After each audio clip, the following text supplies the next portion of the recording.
ಈ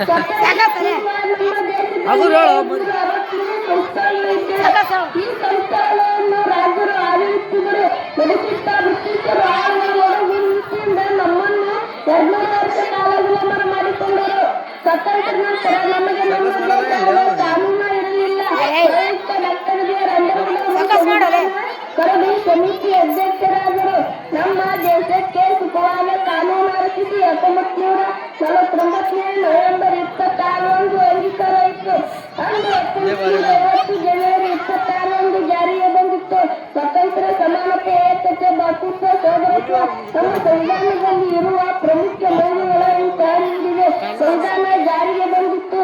ರಾಷ್ಟ್ರೀಯ ಹಬ್ಬವಾಗಿದೆ. ದೇಶದ ಏಕತೆ ಮತ್ತು ಹೆಮ್ಮೆಯನ್ನು ಕಾಪಾಡೋಣ. ಎತ್ತಿ ಹಿಡಿಯಲು ಅವಕಾಶ ನೀಡಲಾಗುತ್ತದೆ. ನಾವೆಲ್ಲರೂ ಚೆನ್ನಾಗಿ ಓದಿ ನಮ್ಮ ದೇಶಕ್ಕೆ ಉತ್ತಮ ಸ್ಥಿತಿ ಕೊಡೋಣ ಎಂದು ಹೇಳುತ್ತಾ ನನ್ನ ಚಿಕ್ಕ ಭಾಷಣ ಮುಗಿಸ್ತೇನೆ. ಜಯ ಜಯ ಕರ್ನಾಟಕ.